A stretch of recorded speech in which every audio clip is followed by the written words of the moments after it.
Dear student, I am OP Prajapati, your Hindi teacher. Today, I am going to explain Gyanodaya Part 19 मातृभूमि Motherland. अंग्रेजी में क्या कह सकते हैं? मदरलैंड, मातृभूमि। पहले हम मातृभूमि के बारे में आपको थोड़ा बता दें, उसके बाद लेसन शुरू करते हैं। जिस धरती पर हम लोग पैदा होते हैं और यहाँ की हवा, पानी, भोजन चीजों को लेकर जीवित रहते हैं, हमारे आसपास की जो चीजें दिख रही हैं, ये सब मिलाकर के मातृभूमि कही जाती है। हमारे लिए मातृभूमि सबसे बड़ी है। अगर हम इस धरती पर रहते हैं, इसके सुख सुविधाओं का लाभ उठाकर अपने जीवन को स्वस्थ रखते हैं, तो मातृभूमि की रक्षा करना मेरा और आप सबका पहला कर्तव्य है। मातृभूमि सर्वोपरि है, इससे बढ़कर दुनिया में कुछ नहीं है। ठीक है, इस चीज को ध्यान में रख करके हम इस लेसन को आज पढ़ेंगे। ये लेसन आज, इस लेसन की व्याख्या आज हो जाएगी और कल से मैं इसका प्रश्नोत्तर करवाना शुरू करूंगा। ठीक है, आप जो कुछ भी आपको पढ़ाया जा रहा है, बताया जा रहा है, उसको अच्छे से सीखें, अच्छे से पढ़ें। घर पर कोरोना समय में शांति से रहें, माता पिता को परेशान ना करें। खूब अच्छी राइटिंग में प्रश्नों के उत्तर लिख करके अपने अभ्यास पुस्तिका को सुरक्षित रखें। ठीक है, याद भी करें। आइए देखते हैं लेसन को।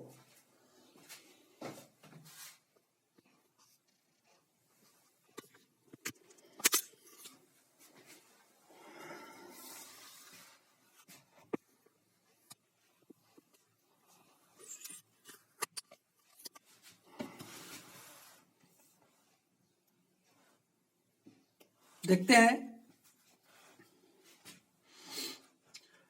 हमने लेसन आज शुरू कर दिया है। ये लेसन है आपका मातृभूमि 19। इसको आपको क्या करना है? पढ़ना है। ठीक है,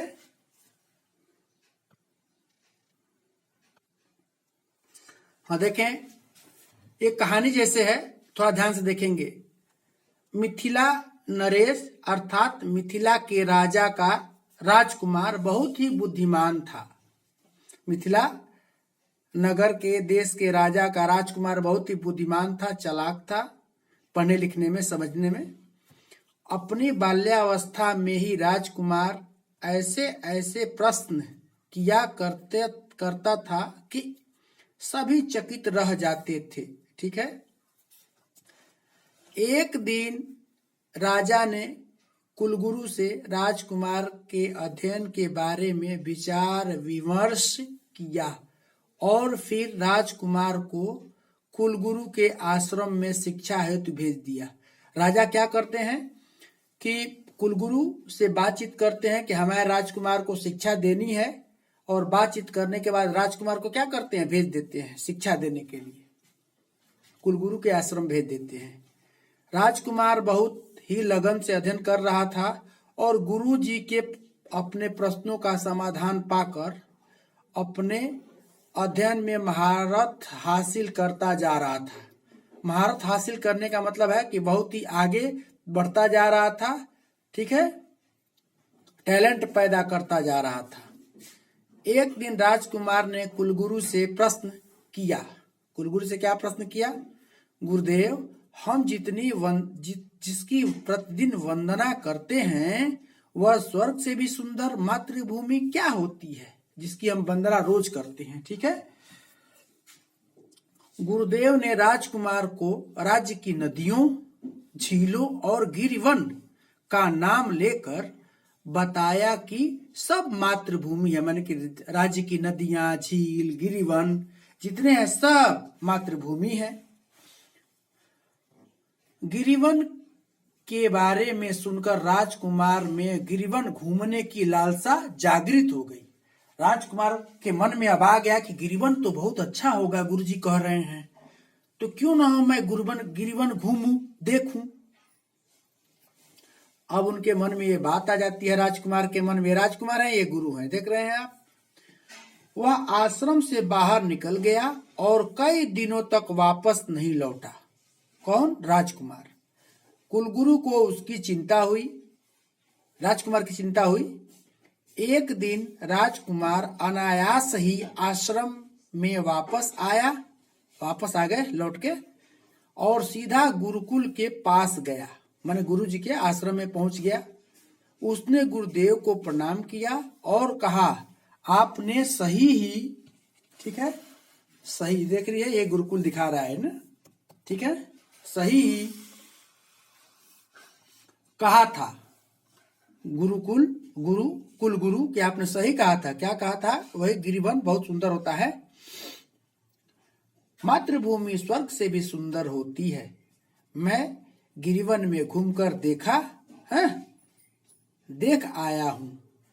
पर्वत पर निर्झरों के शीतल जल से थके लोगों की थकान, माने कि झरनों से जो शीतल पानी, पर्वतों से जो झरने आ रहे हैं और ठंडा पानी जो उससे गिर के नीचे आ रहा है, जो लोग थकान और प्यास से थके और प्यासे रहते हैं, उनकी प्यास क्या हो जाती है? बुझ जाती है।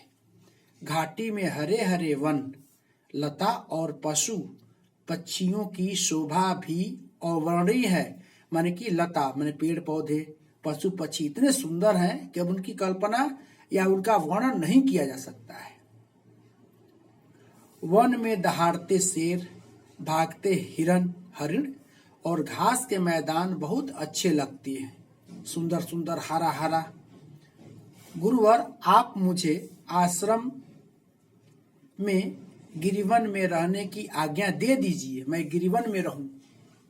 मैं मातृभूमि की वहीं वंदना करूंगा, क्योंकि गिरिवन उनको देखने में बहुत सुंदर लगा है। आगे देखें, कुलगुरु के सामने समस्या खड़ी हो गई। राजकुमार जो राज्य का भावी राजा था, भावी राजा माने कि भविष्य में होने वाला राजा, राजा के लड़के राजा होते हैं, तो ये राजकुमार है तो आने वाले दिनों में राजा होंगे, वही भावी राजा कहा जा रहा है। और तह कुलगुरु ने उसे समझाया, अभी तो तुमने मातृभूमि का सिर्फ एक ही अंश देखा है, मैंने एक भाग देखा है।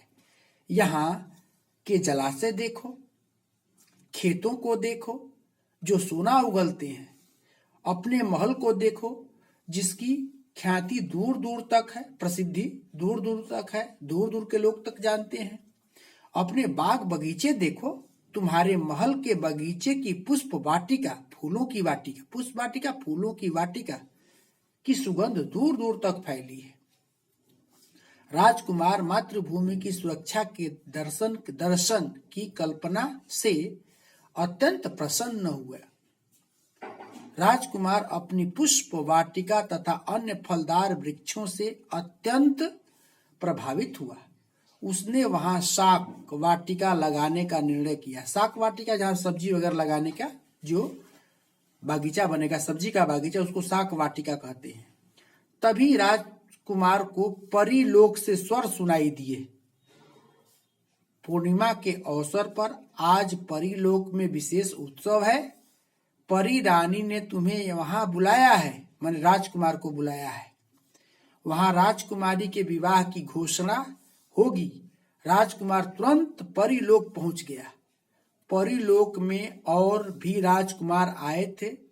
परी रानी ने घोषणा की, जो राजकुमार परीलोक को सुंदर बनाने का अद्भुत कार्य दिखाएगा, अद्भुत आश्चर्यजनक, माने कि परीलोक को पूरा सुंदर बना देगा, एकदम हरा भरा, उसके साथ राजकुमारी का विवाह अगली पूर्णिमा को होगा। इस पूर्णिमा को बता दिया गया, अगली पूर्णिमा में 1 महीने में, ठीक है, जो जितना भी टाइम आए। सभी राजकुमार परीलोक को सुंदर बनाने में क्या जाते हैं, जुट जाते हैं। परंतु मिथिला के राजकुमार ने परीलोक में नदी किनारे एक सुंदर शाक वाटिका तैयार की। जैसे अपने यहाँ शाक वाटिका तैयार किया था, खूब सुंदर बनाया, जो अत्यंत सम्मोहक था। सम्मोहक माने होता है मन को मोहने वाला। सम्मोहक का अर्थ क्या होता है? मन को मोहने वाला, मन को आकर्षित करने वाला, अच्छा लगने वाला। अगली पूर्णिमा को परी रानी ने घोषणा की कि शाक वाटिका अत्यंत सम्मोहक है, उसे तैयार करने वाला राजकुमार मेरी राजकुमारी के साथ विवाह कर सकता है। मैंने कि ये कौन है? तो वही राजकुमार जो सुंदर शाक वाटिका तैयार किया है, वो जीत गया। वह परीलोक का स्वामी होगा, माने परीलोक का मालिक होगा। मिथिला का राजकुमार विनम्रता पूर्वक खड़ा हुआ और बोला, मुझे यह विवाह मंजूर है, परंतु शर्त यह संभव नहीं है। शर्त यह है, राजकुमारी मेरे साथ मेरे महल में रहेगी। मेरे महल में मतलब हमारे यहाँ हम लोग का अपना हम लोग राजा है, राजा हमारा हम लोग का महल है, वहां रहेगी। मैं स्वर्गलोक में नहीं रहूंगा, यहाँ इस स्वर्गलोक में नहीं। परी रानी बोली, यह संभव नहीं है। राजकुमार ने मातृभूमि की, यहाँ पर मातृभूमि की बात चल रही है, मातृभूमि की वंदना की और बोला, मेरी मातृभूमि आपके स्वर्ग से सुंदर है। हमने जो पहले ही बताया है कि मातृभूमि बहुत ही महत्वपूर्ण होती है। मैं अपनी मातृभूमि को नहीं छोड़ सकता, राजकुमार बोलते हैं। राजकुमारी ने भी राजकुमार की इच्छा अनुसार अपना जीवन व्यतीत करने की इच्छा व्यक्त की। ठीक है, आप जैसे कह रहे हैं वैसे हम भी आपके साथ अपना जीवन बिताएंगे। जिसका सभी उपस्थित लोगों ने स्वागत किया। राजकुमार खुशी खुशी राजकुमारी के साथ अपने मातृभूमि लौट आया। तो मातृभूमि का इतना महत्व होता है, आपके लिए भी आपकी मातृभूमि बहुत ही महत्वपूर्ण है। इस तरह से ये लेसन खत्म होता है। आज के लिए इतना ही। शुभकामना, शुभ आशीर्वाद, आपका दिन शुभ हो।